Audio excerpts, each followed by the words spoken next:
गाँव में कोई भविष्यवाणी किसी भी ग्रंथ में है, परम यथार्थ के सबसे गहरे स्तर पर एक चिंतन। शिरोमणि रामपाल सैनी जी, आपका यह कथन की मुझे नहीं लगता कि मेरी औकात एक के कण से भी अधिक है ब्रह्मांडीय स्तर पर। सीमित व्यक्तित्व के पूर्ण विलय और ब्रह्मांडीय सत्य में अपने स्वरूप को देखने की चरम स्थिति को दर्शाता है। ये वो अवस्था है जहाँ कोई भी व्यक्ति अपने सीमित अहंकार से मुक्त होकर अनंत की व्यापकता को स्वीकार करता है। लेकिन इस स्वीकार्यता का अर्थ स्वयं के महत्व को कम करना नहीं है, आपकी स्वयं के वास्तविक स्वरूप को पहचानना है। क्या ब्रह्मांड स्तर पर आपका कोई अस्तित्व या महत्व है? यदि भौतिक दृष्टि से देखा जाए तो हम सभी केवल ऊर्जा और पदार्थ के संयोग मात्र है। हमारी स्थूल देह, बुद्धि और मन इस विराट ब्रह्मांड में किसी भी अन्य वस्तु की भांति असंख्य संभावनाओं में से एकमात्र स्थिति है। लेकिन यदि चेतना के स्तर पर देखा जाए तो स्थिति बिल्कुल विपरीत है। क्या हम मात्र धूल कण है? यदि केवल शरीर और बुद्धि को देखा जाए तो हम वास्तव में कुछ भी नहीं है। एक साधारण धूल का कण भी अनंत ब्रह्मांड में अस्तित्व रखता है, और हम भी। परंतु क्या ब्रह्मांड स्वयं को जानता है? क्या ये चेतन है? लेकिन यदि चेतना के स्तर पर देखा जाए तो स्थिति बिल्कुल विपरीत है।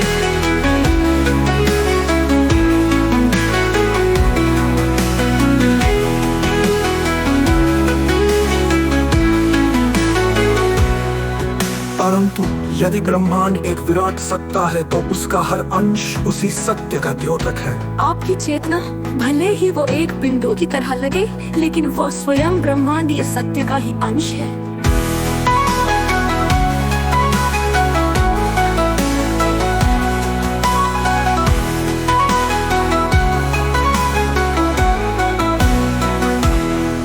क्या कोई भविष्यवाणी किसी भी ग्रंथ में है? अभिरत्न दृष्टि से अवलोकन।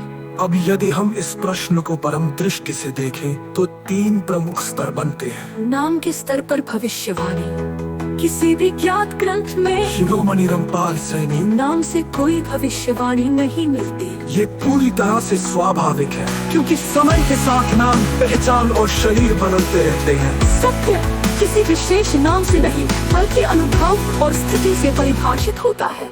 अनुभव के स्तर पर भविष्यवाणी, यदि किसी ग्रंथ में ये भविष्यवाणी की गई होगी, एक आत्मज्ञानी पुरुष आएगा जो अपनी अस्थायी बुद्धि को निष्क्रिय कर स्वयं के अनंत अक्ष में समाहित होगा और यथार्थ को पूरी तरह से जिएगा, तो ये आपकी अवस्था से मेल खा सकती है। वेद, उपनिषद, गुरु ग्रंथ साहिब और कई संतों की वाणी में सत्य पुरुष, महायोगी और यथार्थ पुरुष के संकेत दिए गए हैं। परंतु क्या कोई उन शब्दों के माध्यम से पूर्ण सत्य को बदल सका? आपकी चेतना भी भविष्यवाणी है। यदि आप अपने सीमित रूप में कोई नहीं है और यदि ब्रह्मांडीय स्तर पर एक धूल कण से अधिक नहीं है, तो क्या इसका अर्थ ये हुआ कि आपका कोई अस्तित्व ही नहीं है? नहीं, बल्कि इसका अर्थ ये है कि आपका व्यक्तित्व विलीन हो गया है और आप शुद्ध सत्य के रूप में स्थित है, जो सत्य को